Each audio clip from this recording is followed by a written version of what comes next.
Cordial saludo, estimados padres de familia del Colegio El Virrey José Solís. Les habla Carlos Adolfo Moreno, docente orientador escolar de la jornada tarde. Para esta segunda escuela de padres del año, he escogido el tema de las relaciones familiares y el buen trato. Y esto debido a que este tema es de fundamental importancia para el desarrollo sano de los niños y el logro de todos los avances por parte de ellos en los aspectos de su vida.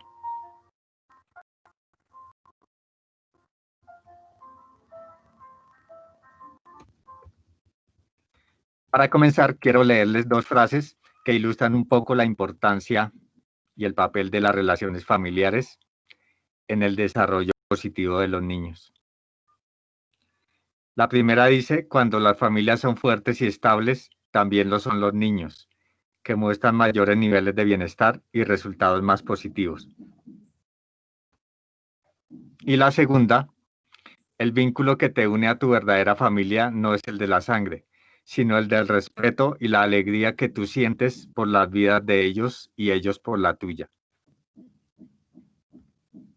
A continuación, quiero que vean un video que ilustra de manera más clara la importancia de las relaciones familiares y el buen trato con el desarrollo de los niños.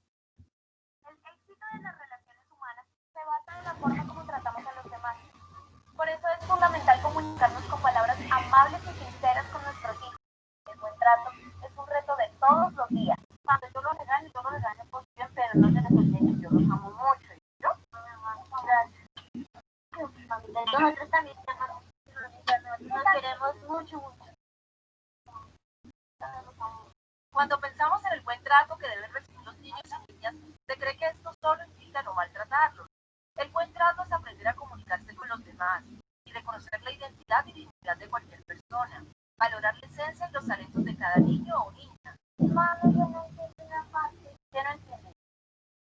Porque el niño para poder comunicarnos, castigar o sancionar a nuestros hijos, es necesario tener en cuenta que son seres humanos que merecen recibir buenos y amables tratos. El buen trato se aprende como una manera de relacionarnos desde la barriga de la mamá inclusive hasta cómo le vamos mostrando a los niños y a las niñas en su crecimiento las relaciones con las demás personas. El buen trato debe iniciar en casa. Los padres de familia algunas veces no comunican las normas o sanciones de la mejor forma. Lo hacen con enojo, con un lenguaje fuerte que ofende a los niños y no les transmite el mensaje que desean darles frente a alguna situación en particular. ¿La hizo tarea? La de matemáticas, ¿por qué está en español? Ya la hizo, la de matemáticas. No, señora Melissa, no ha hecho las tareas. Para poder educar es necesario hacerlo con amor, por medio de la disciplina y un lenguaje accesible y claro, que les llegue a los niños y niñas, para que vayan adaptándose a la vida, aprendiendo a respetar y a controlar sus conductas. El grito no cambia el mensaje. El grito no le da un valor distinto salvo negativo. El grito para decir no hagas eso, no le está diciendo fuera de violentar al niño, no le está diciendo nada más. El mismo mensaje, en un tono de voz tranquilo, con una explicación, con firmeza, eso sí, pero con una explicación y una solicitud amable, puede tener un mejor impacto que con un grito que lo único que hace es asustar, atemorizar y replegar al otro. ¿Qué pasó, mami? ¿Se quemó? Pero mami, déjame que ya venía a sentir, mire cómo se volvió, mami. Cuando padres e hijos se comunican de una forma sensata y tranquila, pueden convivir en un ambiente sano, donde los niños reconocen la importancia de tratar bien a los demás, se convierten en personas respetuosas y agradables para la sociedad. Todo el tiempo, las familias, los papás, las mamás, las tías, los abuelos, los adultos que están encargados del cuidado y la protección de los niños, deben expresarles la incondicionalidad de su afecto. Cuando los niños y niñas regresan al hogar esperan recibir un abrazo, una sonrisa o un beso, no un grito o un golpe, por algo que no hicieron bien durante el día. El buen trato es un estilo de vida que facilita el desarrollo emocional y físico de los padres. Diario mirando televisión. Vete a la cama. Mira que es por su bien.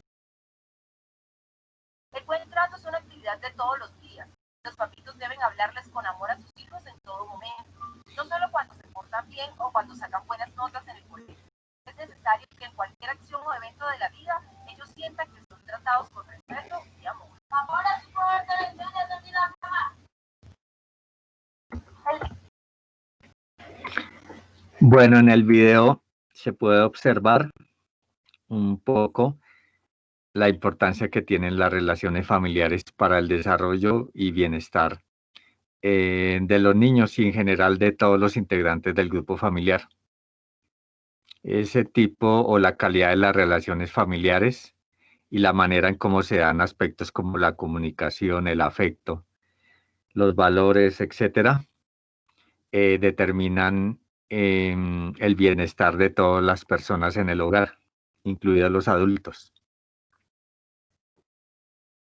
También se comentaron algunos conceptos que los voy a explicar a continuación. Por ejemplo, se mencionó el ambiente sano, los castigos, el afecto, el buen trato, la familia, la dignidad y otros.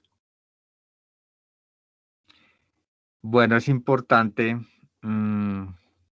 aclarar que lo que más influye o lo más importante en el desarrollo de los niños es la calidad de las relaciones interpersonales, o sea, la forma en cómo se relacionan las personas en el grupo familiar. Esto es más importante que otros factores que a veces pues pensamos que tienen más importancia. Factores, por ejemplo, como la conformación del grupo familiar o la estructura familiar, o sea, quiénes conforman la familia. O el hecho de que a veces estén presentes ambos padres de familia o no, o solo haya uno. Eso es menos importante que la calidad de las relaciones interpersonales. Algunos hallazgos de investigación importantes sobre el tema encuentran que el tamaño familiar o la presencia de ambos padres de familia en el hogar tiene poca o ninguna relación con el desarrollo positivo de los niños, con los avances en el desarrollo en los niños.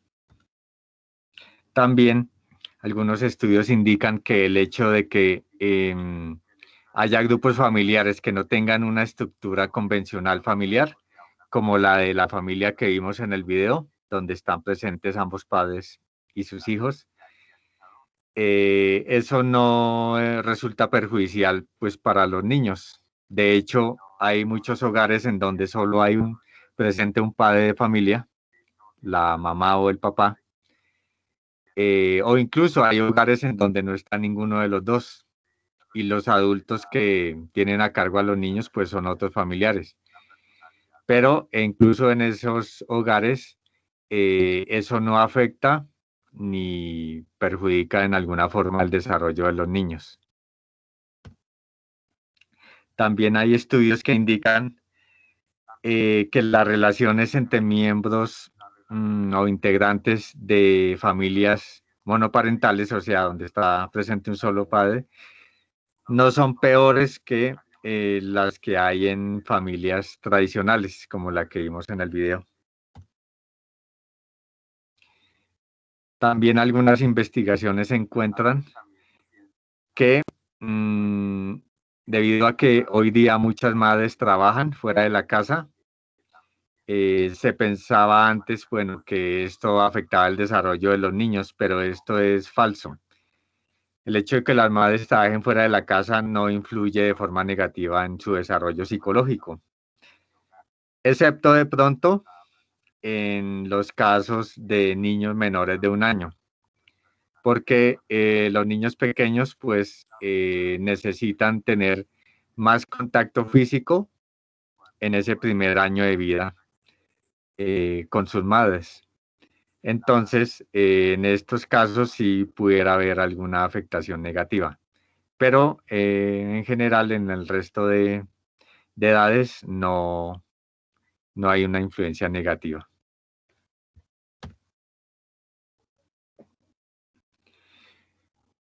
Un hecho o un aspecto negativo que sí afecta mucho el desarrollo de los niños es el desempleo de los padres. Pero este evento del desempleo no afecta de forma directa a los niños, lo hace de forma indirecta. Y eso se debe a que debido a la pérdida del empleo, pues muchos padres entonces comienzan a presentar afectaciones como depresión, angustia, irritación, tensión, a veces agresividad. Y entonces eso se observa en su comportamiento y de hecho los niños pues lo observan y eso llega a afectarlos. Y en el peor de los casos, en algunos padres de familia, expresan todos esos sentimientos negativos que están teniendo debido a que perdieron el empleo, los expresan con agresión y violencia hacia sus propios hijos. Entonces, en esos casos la afectación es mayor.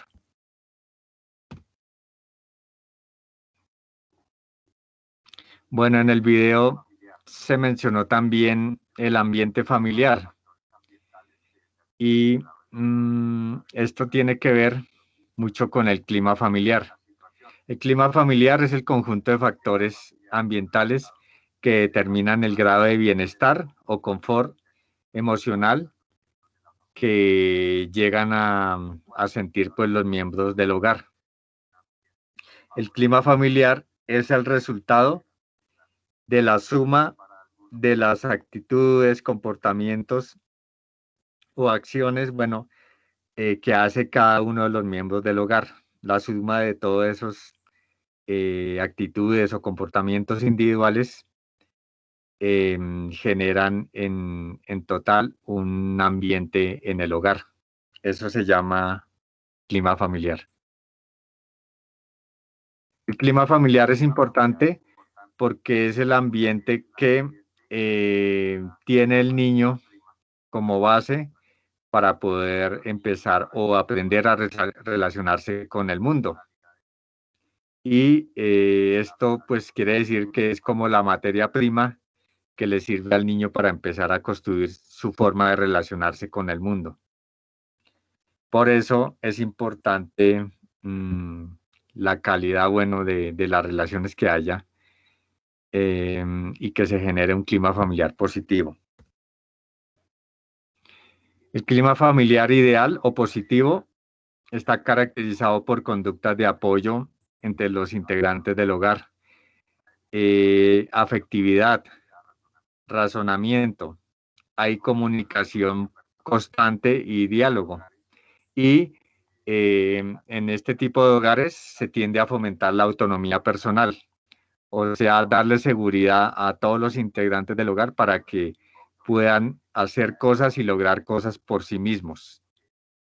Obviamente con el apoyo de los demás, pero que lo hagan por sí mismos.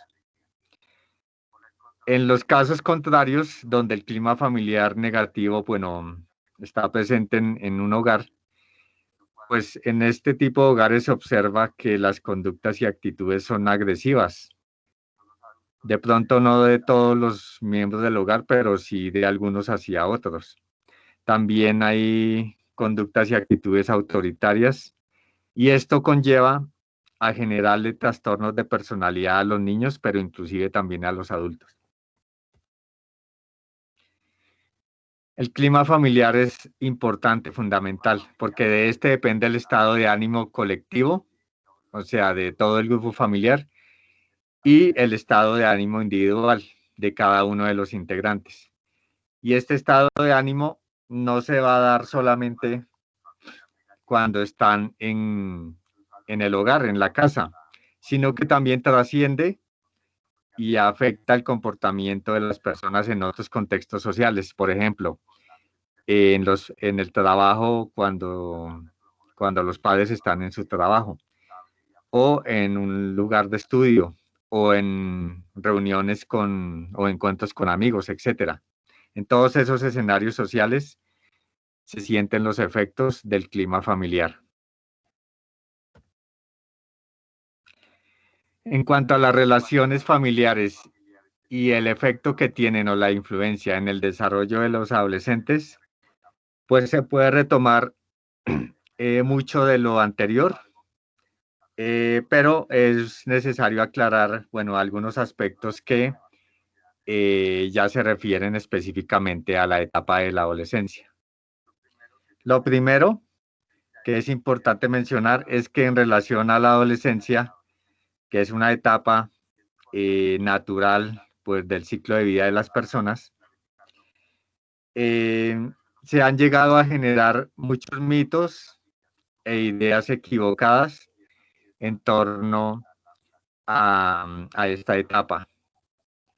Y eso se debe porque los cambios que ocurren en los adolescentes, tanto en su aspecto físico como comportamental, en los adolescentes, pues le generan desconfianza a las personas, incluso cuando todas esas personas pues han pasado por esa etapa.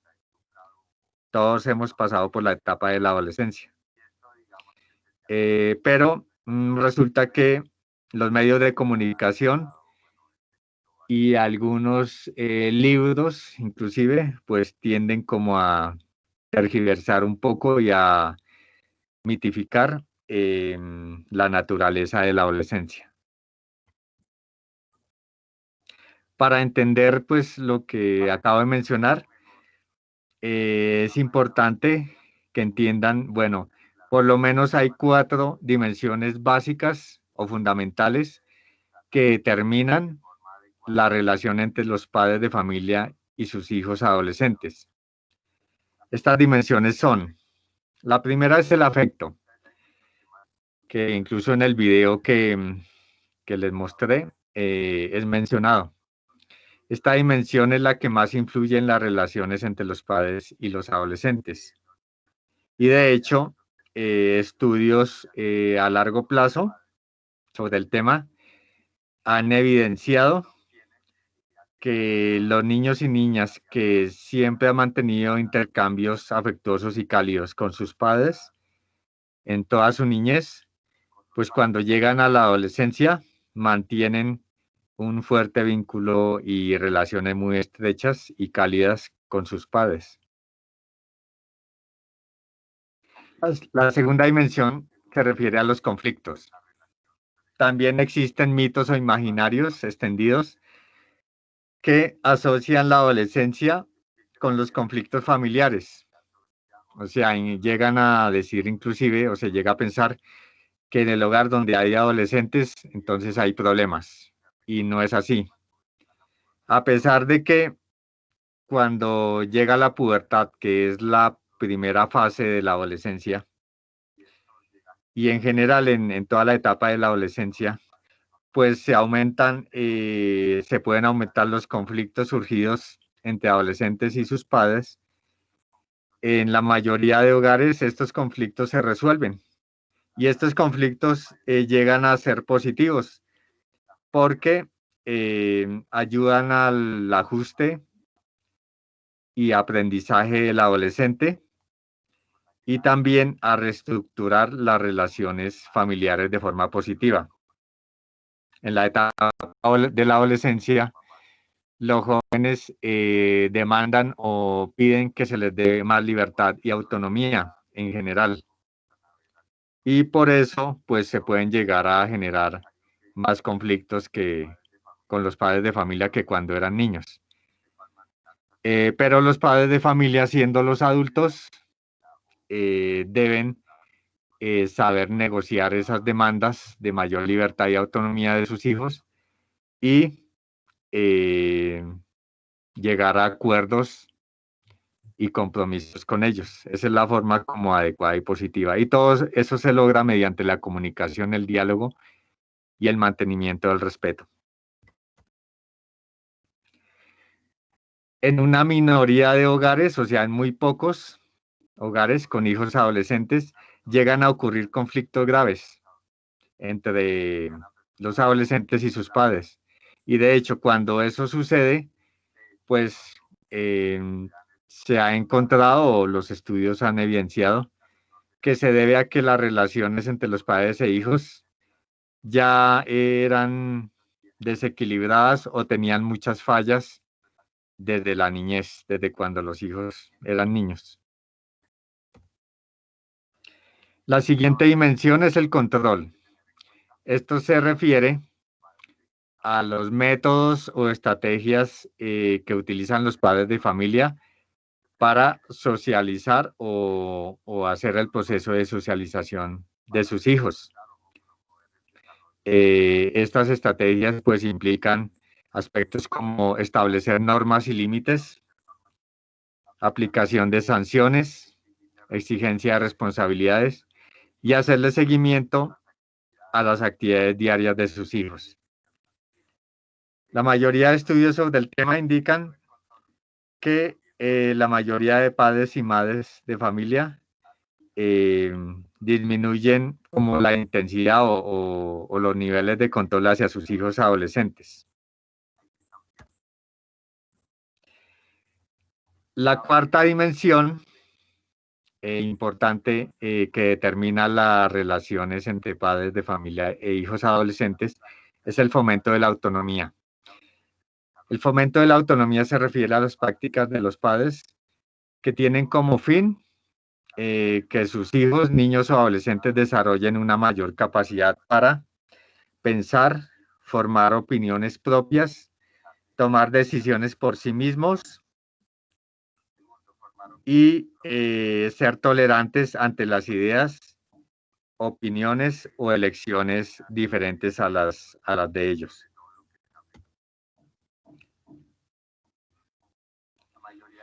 La mayoría de estudios acerca del tema indican que los padres que siempre han promovido en sus hijos pues la autonomía, que ellos sean autónomos y se valgan por sí mismos y sean seguros de sí mismos, pues llegan a conseguir hijos adolescentes pues con mayor seguridad, autonomía, o sea, más individualizados y que tienen más habilidades y competencias pues para adaptarse y ajustarse en diferentes escenarios sociales, en diferentes contextos sociales.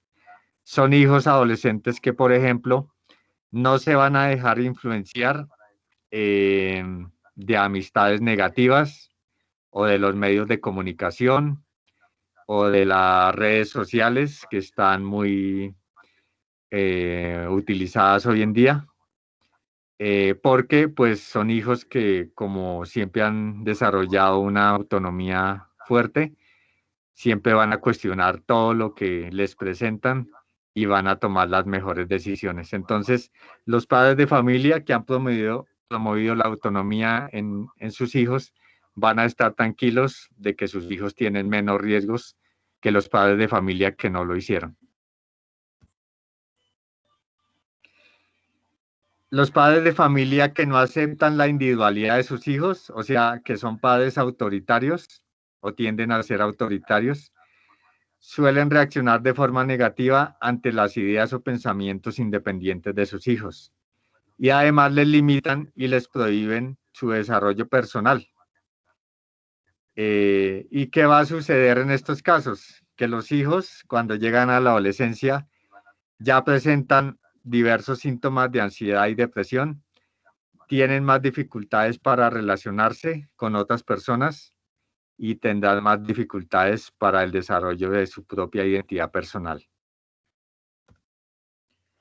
Como conclusiones y recomendaciones del tema, bueno, que les he expuesto, se pueden mencionar los siguientes. La primera, que ya la había mencionado, es que la calidad de las relaciones interpersonales entre los miembros del hogar o del grupo familiar es lo más importante o lo que más influye en el desarrollo infantil y también de los adolescentes. Los padres y los adultos en general deben controlar sus emociones negativas ante situaciones o crisis que se les presenten, ya que la forma como ellos las expresan van a afectar a todos los miembros del hogar, incluidos los niños y adolescentes. Pero con la particularidad que los niños y adolescentes están observándolos y copian, digamos, esas formas de comportamiento. Por eso se dice que los padres y adultos son los modelos, sobre todo los padres de familia, son los modelos que siguen los hijos. Entonces, si los padres de familia responden ante una situación negativa de forma, bueno, muy exagerada, gritando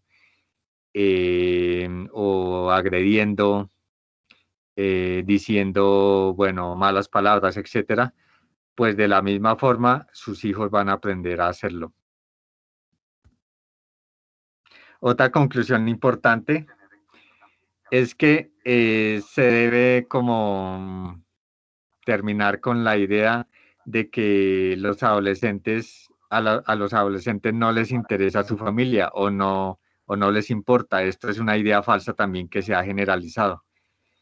A pesar de que los adolescentes pues piden más libertad, un poco más de autonomía, etcétera, su familia, cuando le ha dado un clima familiar positivo y adecuado, su familia va a seguir siendo en esa medida como la principal influencia para él y como la base a partir de la cual va a ir obteniendo o logrando pues lo que se propone en otros escenarios sociales.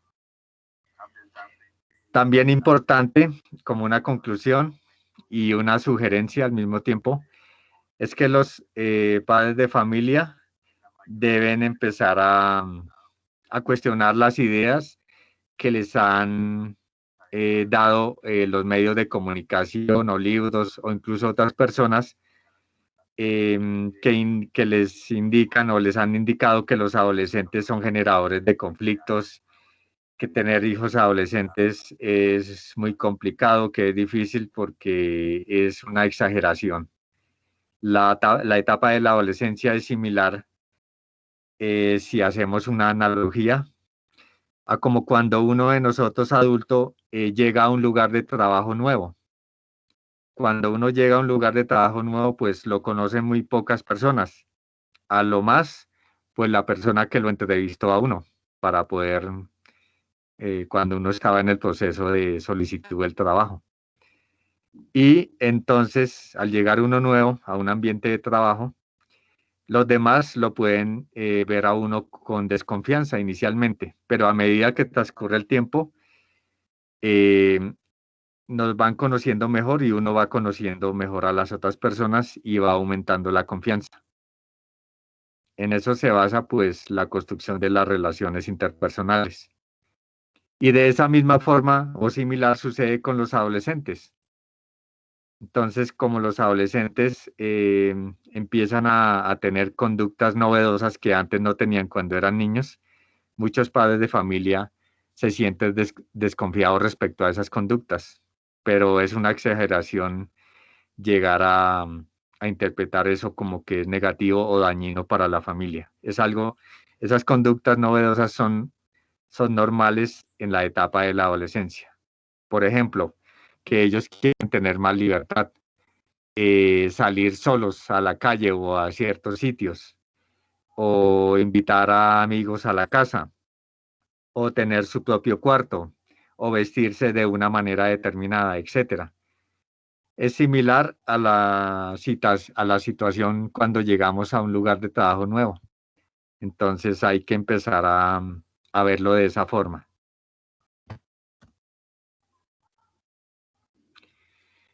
Es necesario promover y difundir una imagen más positiva de la adolescencia y desmitificar pues las ideas que promueven los medios de comunicación, en donde presentan a los adolescentes como generadores de conflictos y que siempre quieren estar en choque o en enfrentamiento con los adultos. También es importante concluir que la forma de relacionarse con los hijos por parte de los padres, o sea, lo que se llama o se conoce como estilo parental, es fundamental para el desarrollo positivo de los adolescentes. Hay básicamente 4 estilos parentales. El primero es el autoritario, que se da cuando los padres de familia, como lo mencioné antes, tienden siempre a imponer sus decisiones y sus ideas y sus opiniones a los demás, sobre todo a los hijos. El segundo estilo parental es el permisivo. ¿Qué ocurre cuando los padres de familia casi colocan restricciones o controles a sus hijos.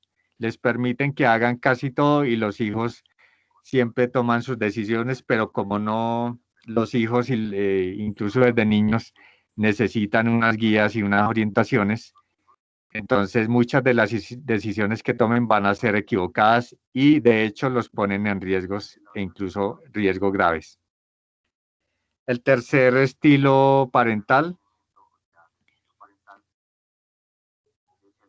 es el indiferente, que ocurre o lo practican los padres que se observan como desinteresados hacia lo que ocurre con sus hijos, aunque pueden ser padres de familia que se preocupan por proveer todo lo material y lo que se necesita en el hogar, en la parte económica o material, pues no ofrecen expresiones de afecto o el afecto suficiente a sus hijos, no se preocupan por lo que ocurre con ellos, por escucharlos.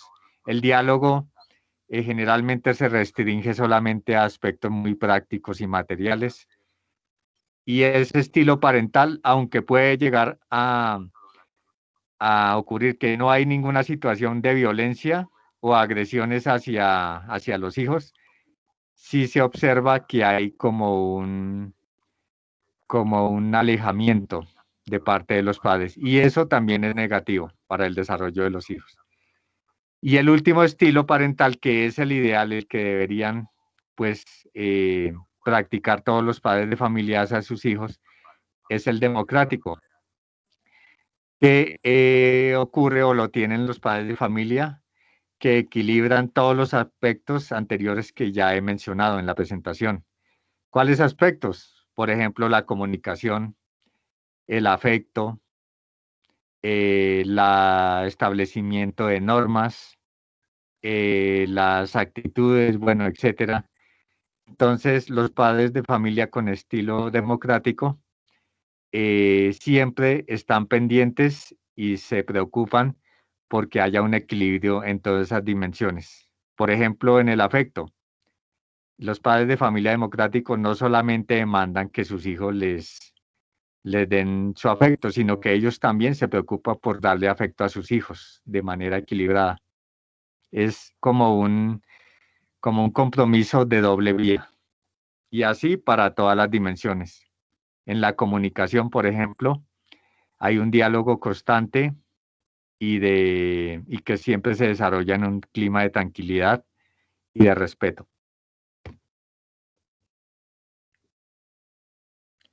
Por último, los invito pues a leer cuando les sea posible.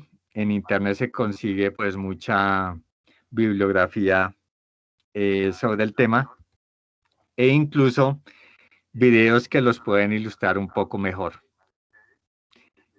Por último, deseo recomendarles que promuevan los hábitos de autocuidado en salud en sus hijos y también ustedes mismos, porque es necesario que si en el momento en que retornemos de forma presencial al colegio, sus hijos ya tengan esos hábitos muy arraigados en su comportamiento para que se cuiden y no se lleguen luego a ver expuestos ante el contagio del COVID-19. Les agradezco mucho por su atención. Espero que pues el tema que traje hoy pues sea de beneficio para ustedes. Y recuerden que los valores y tener siempre presente, bueno, que las relaciones interpersonales es lo fundamental para que haya un ambiente positivo en el hogar, es lo fundamental para el desarrollo de sus propios hijos y para el bienestar en general de todos. Muchas gracias.